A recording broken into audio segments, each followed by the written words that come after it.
ഒരു ഒരു കുട്ടി 5 പേരെയാണ് കൂട്ടക്കൊല നടത്തിയത്. താമരശ്ശേരിയിൽ ലഹരിക്ക് അടിമയായ അഷീഖ് എന്ന വ്യക്തി ഉമ്മയെ കൊന്നിട്ട് പറഞ്ഞു, എനിക്ക് ജന്മം നൽകിയെന്നുള്ള പ്രതികാരമാണ് എന്ന് പറഞ്ഞു. എറണാകുളത്തൊരു സ്കൂളിൽ മഹീർ എന്ന് പറയുന്ന ഒരു കുട്ടിയെ റാഗ് ചെയ്ത് ആ കുട്ടി ആത്മഹത്യ ചെയ്തു. ആത്മഹത്യ ചെയ്തപ്പോൾ സന്തോഷിച്ച് കൈയടിച്ച് ആഹ്ലാദിക്കുന്ന ഒരു കൂട്ടം വിദ്യാർത്ഥികളുടെ ഫോട്ടോ സോഷ്യൽ മീഡിയയിൽ പ്രചരിക്കുകയുണ്ടായി.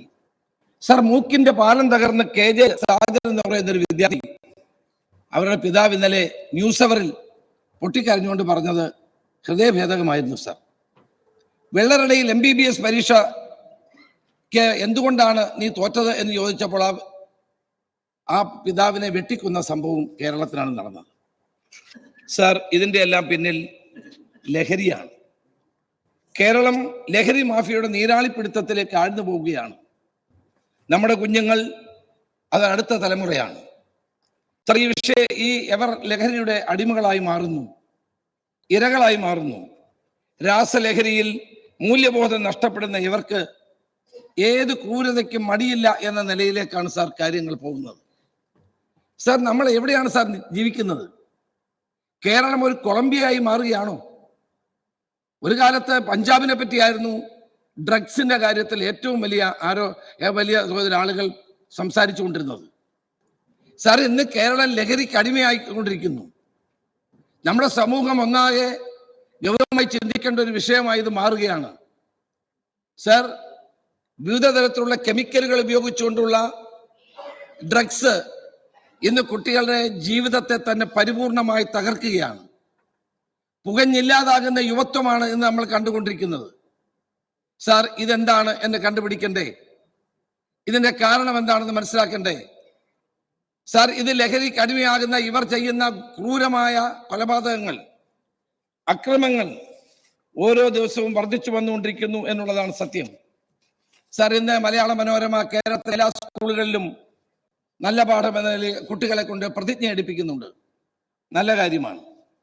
പക്ഷെ ആ പ്രതിജ്ഞ കൊണ്ട് മാത്രം ഇതാകുന്നുണ്ടോ എന്ന് നമ്മൾ കാണേണ്ടിയിരിക്കുന്നു. ഇന്ന് കേരള സമൂഹത്തിലെ എല്ലാവരും ഒരുമിച്ച് നിന്നുകൊണ്ട് ഈ വിപത്തിനെ നേരിടാൻ വേണ്ടി കഴിയണം. അതിനൊന്നാമത്തെ ഉത്തരവാദിത്തം നിറവേറ്റുന്നത് ഗവൺമെന്റാണ്. മിസ്റ്റർ ചീഫ് മിനിസ്റ്റർ, അങ്ങ് 9 വർഷം കേരളത്തിന്റെ മുഖ്യമന്ത്രിയായിരുന്നു. ഈ 9 വർഷത്തിനിടയിൽ ലഹരിയെ നിയന്ത്രിക്കാനോ ലഹരിക്കെതിരെ ഒരു പോരാട്ടം നടത്താനോ ഈ ഗവൺമെന്റ് കഴിഞ്ഞിട്ടില്ല എന്നുള്ളതാണ് സത്യം. 9 വർഷം എന്ന് പറയുന്ന കേരള ചരിത്രത്തിൽ ഒരു ചെറിയ കാലയളവല്ല. സാർ, ഇന്ന് മലയാള മനോരമയിൽ ഒരു വാചകം ഒരു വാർത്ത പ്രസിദ്ധീകരിച്ചിട്ടുണ്ട്. നിയമിക്കാൻ വിമുഖത, എങ്ങനെ വിമുക്തി? മിസ്റ്റർ ചീഫ് മിനിസ്റ്റർ, അങ്ങ് എല്ലാ സമയത്തും വിമുക്തിയെ പറ്റി അവിടെ പറയാറുണ്ട്. ഈ വാർത്ത അങ്ങൊന്ന് വായിക്കണം. കേരളത്തിലെ ജില്ലകളിൽ വിമുക്തിക്ക് കോർഡിനേറ്റർമാരില്ല, അവർക്ക് വാഹനമില്ല, അവർക്ക് അവിടെ ഉദ്യോഗസ്ഥന്മാരില്ല, അവിടെ ജോലി ചെയ്യാൻ ഡോക്ടർമാർ തയ്യാറാകുന്നില്ല. കാരണം അവർക്ക് പഴയ ശമ്പളമാണ്.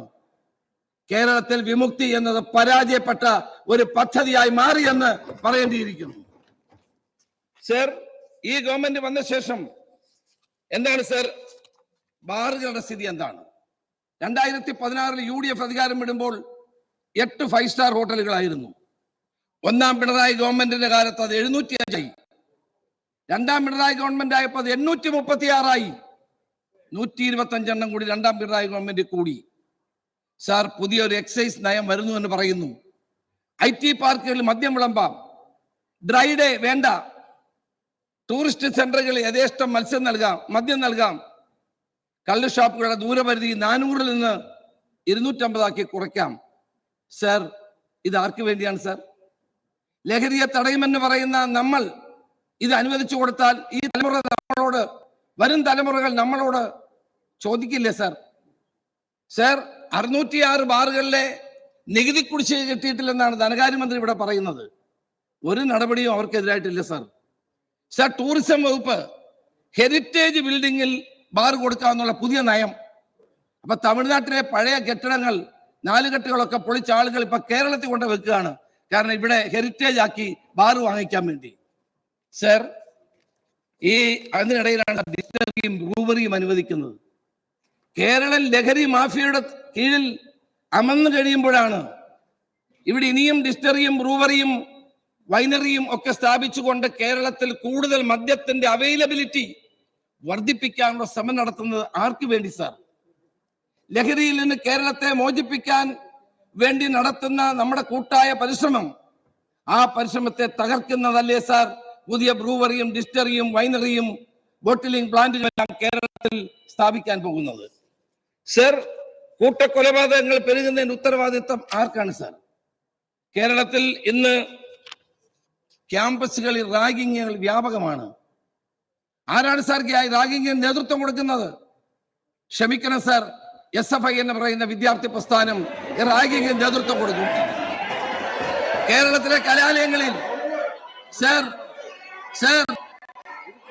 സാർ വയനാട് പൂക്കോട് വെറ്റിനറി കോളേജിൽ സിദ്ധാർത്ഥൻ എന്ന് പറയുന്ന ചെറുപ്പക്കാരനെ കൊന്നത് ആരാണ് സാർ? ഞാൻ വായിക്കാം സാർ. സിദ്ധാർത്ഥൻ എന്ന് പറയുന്ന വിദ്യാർത്ഥിയെ പീഡിപ്പിച്ചു കൊന്നത് ആരാണ് സാർ? എന്റെ കയ്യിൽ പേരുകളുണ്ട്, ഞാൻ വായിക്കുന്നില്ല. ആരാണ് കൊന്നത്? അവരുടെ സ്ഥാനം എന്താണെന്ന് ബഹുമാനപ്പെട്ട മുഖ്യമന്ത്രി അങ്ങയിൽ നിന്ന് ഞാനിത് പ്രതീക്ഷിച്ചില്ല. SFIയുടെ സമ്മേളനത്തിൽ അങ്ങ് പോയപ്പോൾ അങ്ങ് പറഞ്ഞു, ഇതുപോലെ നിങ്ങൾ തുടർന്നാൽ മതി, ഒരു മാറ്റം ഉണ്ടാകണ്ട എന്നങ്ങ് പറഞ്ഞു. അങ്ങക്ക് അവരെ ഒന്ന് നിയന്ത്രിക്കാമായിരുന്നു. അന്ന് അങ്ങ് കേരളം അങ്ങേ കാണുന്ന മുഖ്യമന്ത്രിയായിട്ടാണ്. അക്രമ സംഭവങ്ങൾക്ക് നേതൃത്വം കൊടുക്കുന്ന ആളുകൾക്കെതിരായി അങ്ങക്കൊരു വാക്ക് പറയാമായിരുന്നു. അങ്ങത് പറയാത്തതിൽ കേരളത്തിന് പ്രയാസമുണ്ട് സർ. സമീപകാലത്ത് നടന്നുകൊണ്ടിരിക്കുന്ന അക്രമങ്ങളും കൊലപാതകങ്ങളും എന്താണ് സാർ നമ്മളെ പഠിപ്പിക്കുന്നത്? രാഷ്ട്രീയ പ്രവർത്തകരും രാഷ്ട്രീയ പാർട്ടികളും സർവകലാശാലകളും ഗൗരവത്തോടെ ചിന്തിക്കണമെന്ന് തന്നെയല്ലേ പഠിപ്പിക്കുന്നത്? സാർ, ഈ കൂട്ടക്കൊലപാതക പരമ്പരകൾ സമൂഹത്തെ തന്നെ സൃഷ്ടിയാണ്. അത് ഒറ്റപ്പെട്ട സംഭവമല്ല.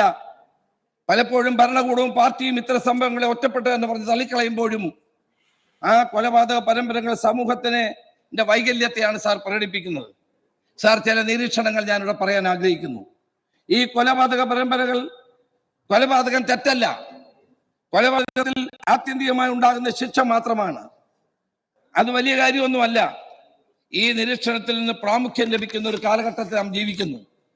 സർ, സൈക്കോ പത്തോളജിക്കൽ സിറ്റുവേഷൻ സൃഷ്ടിക്കപ്പെടുന്നു. മനുഷ്യജീവനും മനുഷ്യ മാംസത്തിനും വിലയില്ല എന്നും അറവുമാടുകളെ പോലെ പറിച്ച് കീറാനും കുത്തിക്കീറാനും വെട്ടി നുറുക്കാനും ഒരു സംഗതിയാണെന്നും അത് തെറ്റല്ലെന്നും ഒരു സന്ദേശം ഇന്ന് പുറത്തു വന്നുകൊണ്ടിരിക്കുന്നു. സർ, 51 വെട്ടുവെട്ടി TP ചന്ദ്രശേഖരനെ കൊന്നപ്പോൾ കേരളം ഞടുങ്ങിയതായിരുന്നു സാർ.